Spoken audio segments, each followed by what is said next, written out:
I want you to close your eyes and imagine yourself in a traffic jam.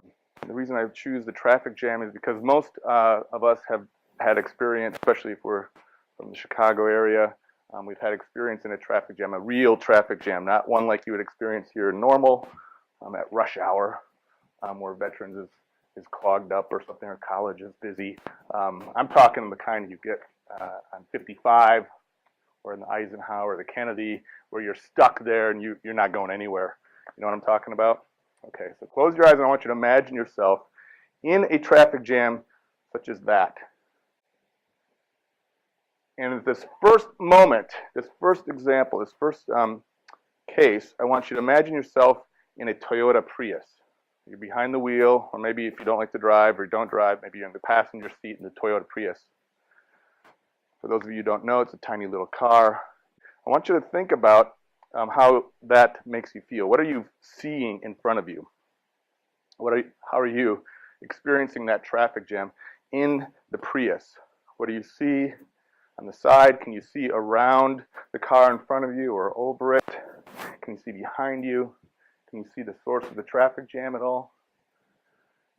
What's your mental state, emotional state in that situation? Just make a note of that, mental note. And now I want you to put yourself in a little bit bigger vehicle. We'll put you in one of these large SUVs.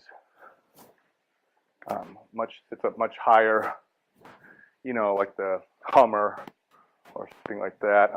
Ford's got this new one out. It's called the Earth. It's really, really, really big. It sits up high off the ground. New for 2014. So now you're up higher. You're elevated. Do you see anything else? Do you see anything different than you did in the Prius? Make a note of what you see that is different, and also make a note of what it is that you feel, if there's any differences in the way you are experiencing that traffic jam. Feel your anxiety level, your stress, if you're happy about it. Next, I want you to imagine yourself on a bridge overpass. Okay, now you're out of the traffic jam entirely, but you're walking across one of those bridge overpasses that you see above the freeways often. Maybe you're on your way to Taco Bell. In this case, you're walking. And you're looking down now upon this traffic jam. And you can see, probably in both directions, if you turn around, you can see how far back the traffic is blocked up. You might even be able to turn around and see where the source, where it starts, the bottleneck begins. Okay. How does that feel? What's the emotional state that experience, that perspective puts you in? Make a note of that. Now finally, I want you to imagine yourself in a helicopter. And you're well above the person on the bridge and well above the people in the traffic jam itself. You could probably see as far up and as far down as you want. You can command the helicopter to take you all the way to the end. It might be very many miles of congested traffic in either direction. What do you see now? How do you feel now? How do you feel about the traffic jam itself? What's your relationship to that traffic jam? And how does that alter your emotional and mental state? The way you are experiencing that traffic jam. Okay, make a note of it and wake up. Why are we sitting in traffic? So this is a sociological question. Our first question that we have, when I asked you, I said, hey, imagine yourself in this Prius or in this traffic jam. You might have just like, people don't know how to drive. They're rubbernecking, or oh, I'm pissed. I missed my thing. I'm going to miss my appointment. I'm going to be late for work. That's one level of analysis.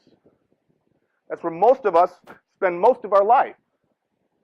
Right there. Like what the hell? This guy in front of me. Somebody even mentioned it. Who do we get pissed off at in the traffic jam? Not somebody we can't see 2 miles up ahead, but the person next to us trying to, I'm going to get in here. Just blinker, you know, or the guy that comes ripping past you when they're supposed to be merging, you know, it's like, I'm going to go all the way up to the front and cut in there. Somebody let me in. Hate those guys. That's who we hate. That's who we focus on. Other individuals, individual behavior. You're a bad driver. If you want to learn how to drive, you wouldn't have gotten in an accident. We wouldn't have been in that fender bender.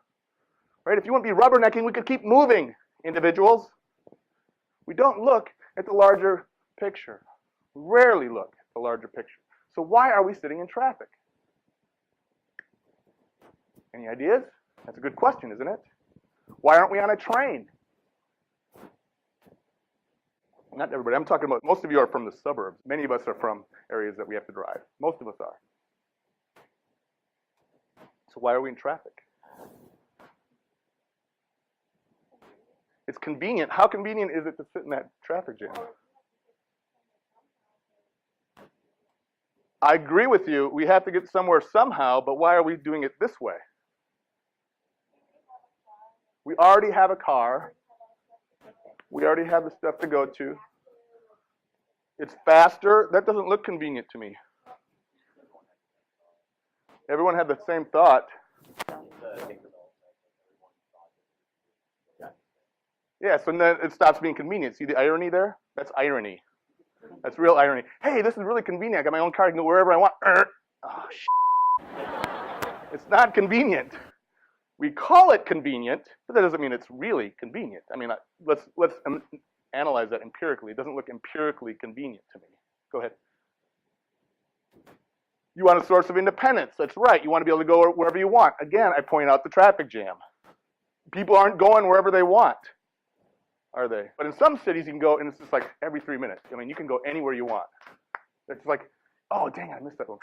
Before you can even finish the thought, there's another one coming, and you're on your way. Very convenient. The cities are really compact. You can walk anywhere. That's convenient.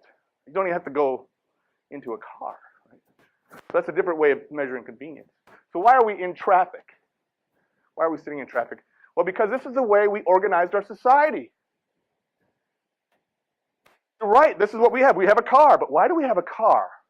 Some societies, you don't have cars. Or it's very, very hard to get a car because they're very, very expensive. And there's no place to go because they put all their money resources into trains and public transportation. They don't understand the traffic jam the way we do. It's not part of their lived experience the way it is for us. Right? But this traffic jam affects us. These decisions affect us. Right? Not just in the abstract and some sort of mental exercise, but every day of your life. Some major players years ago, after the automobile was invented, decided that we can't sell automobiles if people walk to work. Did you know that? It's not an accident. We have cars to sell.